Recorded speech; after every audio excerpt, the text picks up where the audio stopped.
Oi, tudo bem com vocês, pessoal do Sexto? Eu espero que sim. Sejam muito bem-vindos e bem-vindas. Eu sou o professor Sérgio e hoje a gente vai conversar um pouquinho sobre as lutas. Especificamente, nós falaremos um pouco sobre as lutas brasileiras. Vamos junto? Bom, gente, vocês sabem que as lutas, elas estão diretamente ligadas aí aos desdobramentos da história da humanidade, certo? Por isso, atualmente, elas não têm o mesmo significado que tinham quando surgiram, quero dizer. Se as lutas estão estritamente ligadas aí a noções de sobrevivência, manutenção da autossegurança, por exemplo, né, da autossobrevivência, hoje, na sociedade moderna, elas não têm necessariamente esse sentido. As lutas atualmente são praticadas de maneira recreativa, na forma de lazer, ou até mesmo esportiva, como esporte. As lutas que foram esportivizadas, como o judô, o karatê ou a esgrima, né, ou o kung fu, por exemplo, também podem ser chamados de esportes de combate. Não é o caso das lutas brasileiras que nós conversaremos. Já ouviram falar um pouquinho sobre as lutas indígenas? Mas antes de entrar realmente de cabeça no assunto lutas indígenas, gostaria de deixar uma coisa bem clara para vocês. Diferente da concepção que nós temos de luta, de enfrentamento entre dois lutadores ou lutadoras, que nós vemos na TV, por exemplo, quando eles se encontram antes do combate, um encarando o outro, né? Ou às vezes, inclusive, dizendo algumas palavras aí num tom de desvalorização pessoal do atleta, isso está longe da atmosfera das lutas indígenas. Pelo contrário, nas lutas indígenas, o que mais impera é o respeito e a cordialidade entre aqueles ali que estão lutando, num tom de superação, num tom de respeito e, claro, né, inseridos aí cada estilo de combate num contexto, numa cultura indígena. Como eu disse, pessoal, as lutas, elas funcionam aí como um instrumento de manutenção, né? No caso, as lutas indígenas funcionam como um instrumento de manutenção e, ao mesmo tempo que são transmitidas de geração em geração, também a elas são incorporadas elementos novos, uma vez que a miscigenação não para. Bom, gente, como vocês sabem, desde sempre os diversos povos de indígenas que existem no Brasil têm lutado aí pela manutenção de suas culturas, para que elas não pereçam, certo? E frequentemente também as culturas que cercam esses povos indígenas espalhados pelo Brasil, a relação entre esses povos nem sempre é harmoniosa e diversos conflitos ainda acontecem por todo o nosso território nacional. Apesar dessa relação contraditória entre as culturas, né, as lutas indígenas, elas acabaram absorvendo alguns elementos dessas culturas que tiveram contato.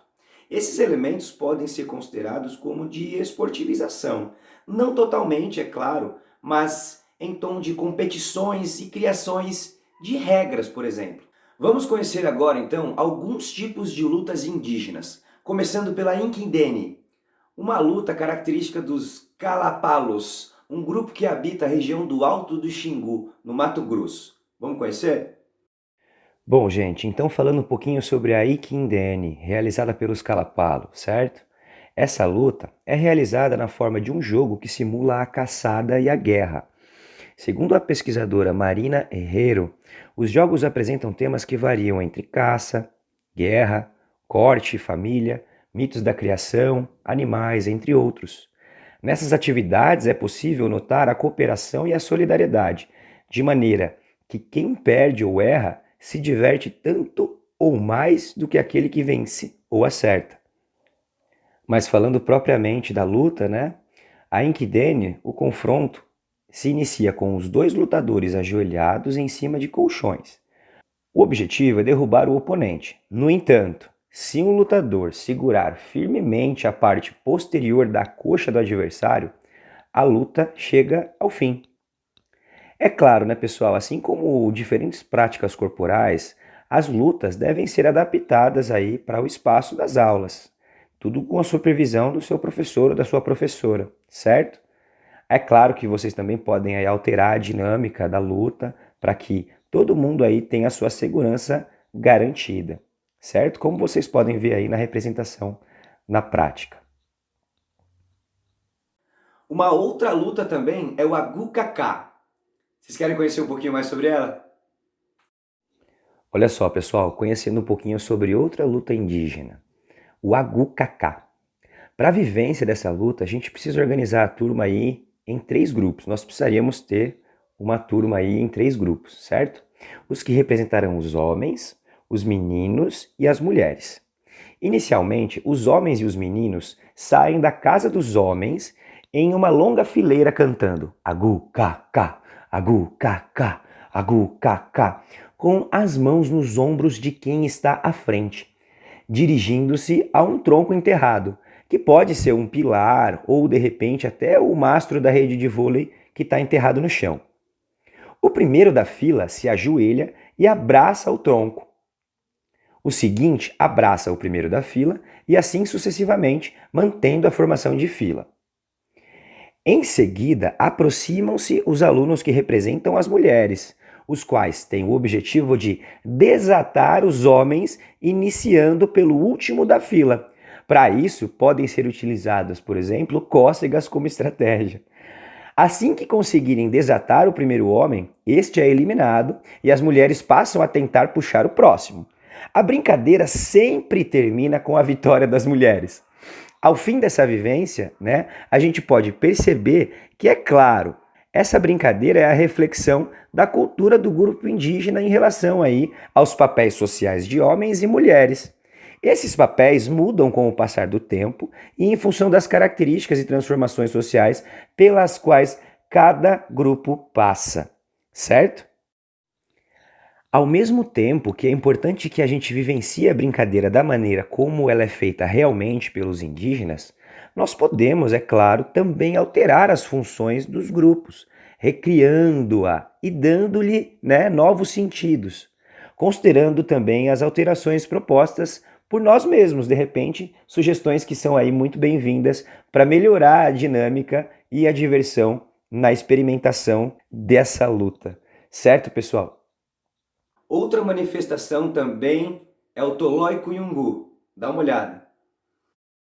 Olha só, pessoal, o Tolói Cunhungu também aí é uma manifestação que vem ressignificar aquilo que a gente entende por luta, certo?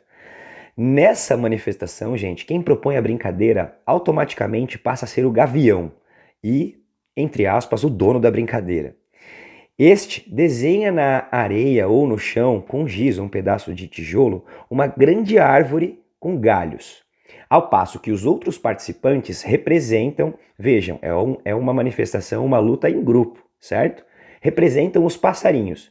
E esses passarinhos devem fazer ninhos nos galhos também, desenhando eles, é claro, sentando-se no desenho, portanto. O gavião deve ir à caça dos passarinhos que, então, saem de seus ninhos e se reúnem em um local bem próximo à árvore, batendo os pés no chão e provocando o gavião. Este avança, encolhido e agachado na direção dos passarinhos. E, já bem perto do grupo, ergue-se para tentar apanhá-los, enquanto os passarinhos, que por sua vez, voam em todas as direções. Os passarinhos podem se refugiar no ninho anteriormente desenhado no chão. Se o gavião apanhar um dos passarinhos, deve prendê-lo em seu refúgio, local próximo ao pé da árvore. Quando todos, menos um, estiverem presos, esse único ainda não caçado se transforma no novo gavião e é, de novo, entre aspas, o dono da brincadeira. É possível, é claro, criar algumas adaptações para essa brincadeira. Por exemplo, cada vez que um aluno, um amigo ou amiga for pego, este se torna ajudante do gavião. Legal, a representação indígena de uma luta pela sobrevivência no mundo natural sendo aí projetada para a experiência da nossa prática. Gente, vamos falar um pouquinho agora de outra manifestação de luta indígena. Vamos conhecer agora o Ruca-Ruca. O Ruca-Ruca, essa competição de luta, é originária do Xingu também, e cada etnia preserva o seu estilo. O Ruca-Ruca é realizado no final do Quarup, que é uma festa em homenagem aos mortos. Mas vamos falar um pouquinho sobre as características, como funciona a luta. O Ruca-Ruca se inicia com os índios ajoelhados. Começa quando o dono da luta, um homem-chefe, caminha até o centro da arena de luta e chama os adversários pelo nome. Os lutadores se ajoelham, girando em círculo horário frente ao oponente, até se entreolharem e se agarrarem, tentando levantar o adversário e derrubá-lo ao chão. Como eu disse, né, pessoal? Como luta ritual, o Huka-Huka é praticado durante o Quarup e possui simbolismo competitivo, onde a força e virilidade dos jovens é testada. Pessoal, é claro que nós estamos conversando sobre lutas indígenas, né, para que inclusive nós entendamos a importância da manutenção dessas culturas, certo? Para que elas não desapareçam. Mas uma curiosidade bem interessante é que o Huka-Huka, né, essa modalidade de luta indígena, vem sendo introduzido, é claro, gente, em caráter experimental, tá? Na formação, no treinamento de policiais, aqui do estado de São Paulo, por exemplo, né? E não só na formação e treinamento de policiais, a luta, por isso é importante que nós conheçamos as características tradicionais de origem dessa modalidade e entendamos também, né, como os processos de miscigenação e de aderência aí a outras culturas vão acontecendo naturalmente. Legal conhecer um pouquinho mais sobre as lutas indígenas, né? Se a gente parar para pensar na diversidade de povos e tribos que temos no nosso país, né, a gente pode perceber que ainda existe muita coisa para conhecer, visto que cada manifestação que nós vimos tem aí o seu contexto próprio, não é mesmo? Legal saber um pouquinho mais sobre elas, né? Gente, o que eu não sei se vocês sabem é que de tempos em tempos, assim, acontece um evento que junta alguma dessas tribos e algumas dessas manifestações. Vocês já ouviram falar o nome desse evento? Pois é, de tempos em tempos acontecem os Jogos Mundiais dos Povos Indígenas.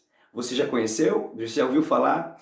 Se você nunca conheceu ou nunca ouviu falar, eu convido então a me acompanhar no vídeo de atividade e lá vou falar um pouquinho mais sobre essa manifestação que reúne diferentes povos e também sobre algumas características desse evento. É isso. Um abraço, pessoal. Espero que vocês tenham gostado. Se cuidem e até a próxima.